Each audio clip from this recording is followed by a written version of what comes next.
చింతామణి కుట్రను తిప్పికొట్టి ప్రభావతికి షాక్ ఇచ్చిన మీనా. చింతామణి కుట్రను మీనా ఎలా తిప్పికొట్టింది? తనకు రావాల్సిన డబ్బులు ఏ విధంగా తిరిగి దక్కించుకుంది? గుండె నిండా గుడిగంటలు సీరియల్ రాబోతున్నటువంటి ఎపిసోడ్స్లో ఏం జరగబోతుందో టీవీలో కన్నా ముందుగా తెలుసుకోవాలి అనుకుంటున్నారా? అయితే వెంటనే ఛానల్ని సబ్స్క్రైబ్ చేసి పక్కనే ఉన్న బెల్ ఐకాన్పై ట్యాప్ చేయండి. అప్పుడే మేము పెట్టే ప్రతి వీడియో కూడా నోటిఫికేషన్ రూపంలో మీ వరకు వస్తుంది. వీడియోని లైక్ చేయడం, మీ ఫ్రెండ్స్ అండ్ ఫ్యామిలీ మెంబర్స్తో షేర్ చేయడం మాత్రం మర్చిపోవద్దండి. మీరిచ్చే ఒక్క లైక్ ఇంకా సబ్స్క్రైబ్ మాకు ఎంతో సపోర్ట్ని ఇస్తుంది. ఇలాంటి మరిన్ని వీడియోలు చేయడానికి ధైర్యాన్ని ఇస్తుంది. Please like, share and subscribe. మీరా అయితే చింతామణి చేసిన మోసం తెలుసుకొని ఒక్కసారిగా షాక్ అవుతుంది. ఇంత డబ్బు నేను నష్టపోవాలని తను ఇంతగా కుట్ర చేస్తుందా అని చెప్పి ఎలాగైనా సరే చింతామణికి తగ్గ బుద్ధి చెప్పాలి అని నిర్ణయించుకుంటుంది. ఇక బాలు, మీనా ఇద్దరూ కలిసి చింతామణి భర్త అయినటువంటి సింగరాజు దగ్గరకు వెళ్ళి చింతామణి గురించి మేము తెలుసుకున్నాము. చింతామణి ఆ ఈవెంట్ మేనేజర్తో కలిసి నన్ను ఇంత మోసం చేసింది. దయచేసి నాకు మీరే న్యాయం చేయాలి అని చెప్పి మీనా సింగరాజుకి దండం పెట్టి రిక్వెస్ట్ చేస్తుంది. ఇక సింగరాజు అయితే తన భార్య ఇంత దుర్మార్గం చేస్తుంది అని అస్సలు ఊహించలేకపోతాడు. నేను నీలో మంచితనం చూశాను, నిజాయితీ చూశాను, అందుకే నీకు అన్ని డబ్బులు ఇచ్చాను. అయితే తన భార్యే తనకు ఇంత ద్రోహం చేస్తుంది అనుకోలేదు అంటాడు. అప్పుడు సింగరాజు వెంటనే చింతామణికి ఫోన్ చేసి అక్కడకు పిలిపిస్తాడు. అక్కడే ఉన్న బాలు, మీనాలను చూసి మీరేంటి ఇక్కడ ఉన్నారు? ఏంటండి వీళ్ళను ఇలా సోఫాలో కూర్చోబెట్టి మాట్లాడుతున్నారు? అసలు వీళ్ళు ఎందుకు ఇంట్లోకి వచ్చారు అని చెప్పి అడుగుతుంది. దానికి సింగరాజు చాలా కోపంగా చింతామణి దగ్గరకు వెళ్ళి నువ్వు ఈవెంట్ మేనేజర్తో కలిసి చేసిందంతా కూడా నాకు తెలిసిపోయింది. మర్యాదగా వాళ్లకు ఇవ్వాల్సిన డబ్బులు తిరిగిచ్చేయండి, లేదంటే నేనేం చేస్తానో నాకే తెలీదు. నా కోపం గురించి నీకు తెలుసు కదా అని చెప్పి ఒకే మాట చింతామణిని అంటాడు. ఇక చింతామణి అయితే ఒక్కసారిగా షాక్ అవుతుంది. ఈ విషయాలు మీకెలా తెలిసాయి? అసలు వీళ్ళకి మీకు ఎలా పరిచయం అని చెప్పి అడుగుతుంది. దానికి సింగరాజు ఈ మీనా డెకరేషన్ చేయడానికి కావాల్సిన 9 లక్షల డబ్బులు నా దగ్గరే వడ్డీకి తీసుకుంది అని చెప్పి అంటాడు. అప్పుడు చింతామణి అయితే ఓహో, ఇప్పుడు మీనా మీ దగ్గర వడ్డీకి తీసుకుంది కాబట్టి మీరు వాళ్ళ తరపున మాట్లాడుతున్నారా? ఈ మీనా ఎలాంటిదో మీకు తెలుసా అని చెప్పి అడుగుతుంది. తను ఎలాంటిదో తెలియబట్టే నేను డబ్బులు ఇచ్చాను. నువ్వు ఇంకొక మాట మాట్లాడావు అంటే మర్యాదగా ఉండదు.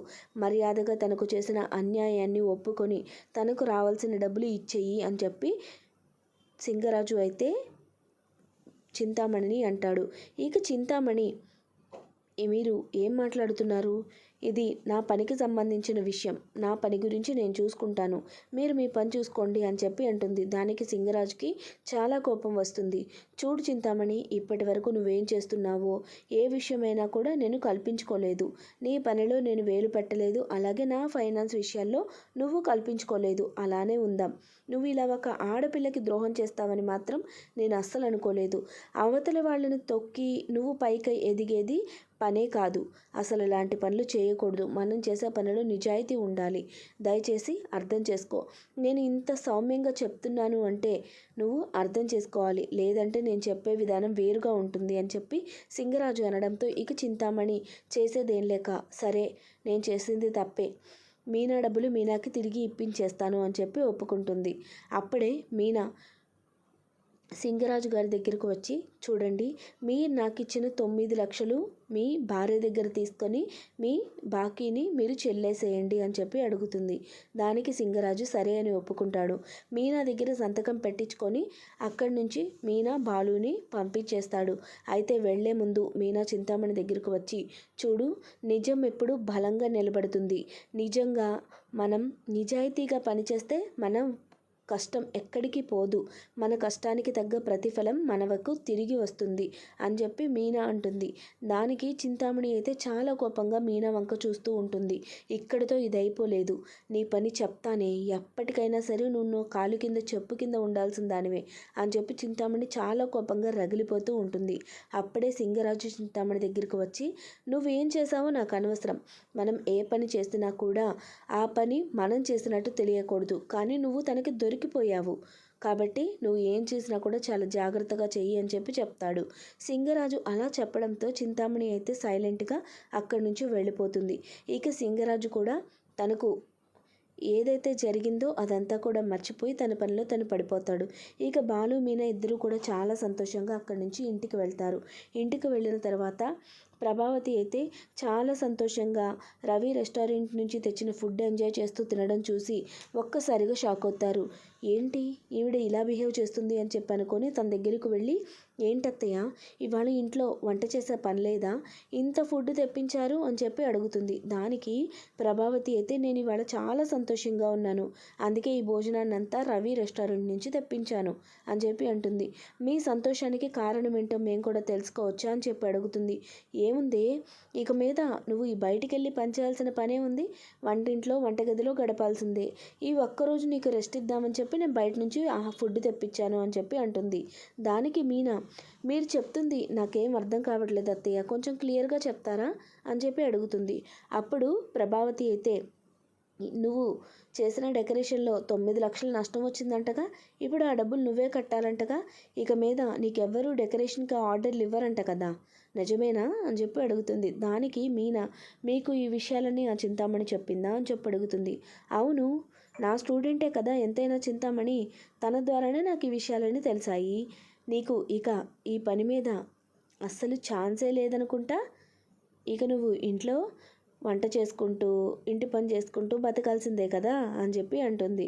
ప్రభావతి అంత వెటకారంగా మాట్లాడడంతో మీనాకు చాలా కోపంగా ఉంటుంది. ఏంటత్తయ్య, నేను ఎదిగితే చూసి సంతోషించాల్సింది పోయి మీరు ఇంత కొల్లుకుంటారా? నేను ఇంట్లో ఏ పని తక్కువ చేశాను చెప్పండి?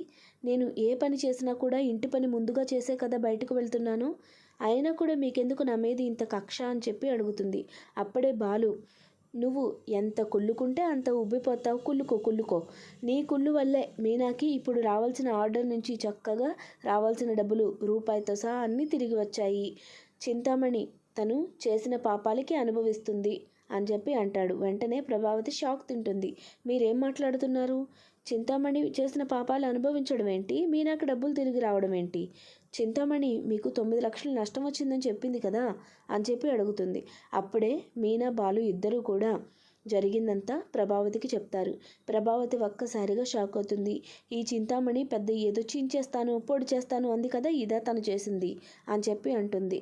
ఇక బాలు మీనా ఇద్దరు కూడా, మీరు ఎప్పటికీ మారరు, అలాంటి దుర్మార్గులతో చేరి మీరు కూడా అలానే దుర్మార్గంగా మారిపోండి, ఎప్పుడో ఆ చింతామణి మీకు కూడా తగ్గ సమాధానం చెప్తుందిలే అని చెప్పి అక్కడి నుంచి వెళ్ళిపోతారు. ఇక ప్రభావతి అయితే కోపంతో రగిలిపోతూ ఉంటుంది. మీనాకి ఇక ఈ పని లేదు, ఇంట్లోనే ఉంటుంది, వంటింటి కుందేలుగా మారిపోతుంది అని సంతోషంతో సెలబ్రేట్ చేసుకుందామని ఇంత ఫుడ్ తెప్పిస్తే నా సెలబ్రేషన్ అంతా కూడా దాని సక్సెస్ సెలబ్రేషన్ అయిపోయింది అని చెప్పి ప్రభావతి కోపంతో రగిలిపోతూ ఉంటుంది. ఇక మీనా బాలు ఇద్దరూ కూడా వాళ్ళు రూమ్లోకి వెళ్ళి ప్రభావతి గురించి ఆలోచించి, అనవసరం, మనం ఇద్దరం ఏదైతే సాధించామో అది చాలా గొప్ప విషయం, ఈ విషయానికి మనం సెలబ్రేట్ చేసుకోవాలి, చెప్పు మీనా నీకేం కావాలి అని చెప్పి బాలు అడుగుతాడు. దానికి మీనా, నాకేం వద్దండి, మీరు నా పక్కన తోడుగా ఉంటే చాలు, ఈరోజు మీరు ఉండబట్టే ఈ ఆర్డర్కి రావాల్సిన డబ్బులు నాకు తిరిగి వచ్చాయి, లేదంటే ఇంత ధైర్యంగా నేను పోరాడగలిగేదాన్ని కాదు అని మీనా బాలుని హక్ చేసుకుంటుంది. వాళ్ళిద్దరూ కూడా చాలా సంతోషంగా ఉంటారు. ఇక జరిగిన విషయం తెలిసిన సత్యం కూడా సంతోషపడతాడు. ప్రభావిత మీద కోపంగా ఉన్నప్పటికీ చివరికి నిజమే గెలుస్తుంది, నిజాయితీగా ఉన్నవాళ్లే ఏ నష్టం పోకుండా భగవంతుడు వాళ్ళకే సపోర్ట్గా ఉంటాడు అని చెప్పి సత్యం అంటాడు. ఇక ఇదే విధంగా గుండె నిండా గుడిగంటలు సీరియల్ రాబోతున్నటువంటి ఎపిసోడ్స్లో అయితే జరగబోతుందండి. బాలు మీనా ఇద్దరు కూడా చాలా సంతోషంగా ఉంటారు. చింతామణి ఎన్ని ప్రయత్నాలు చేసినా కూడా మీనాని అడ్డుకోలేకపోతుంది.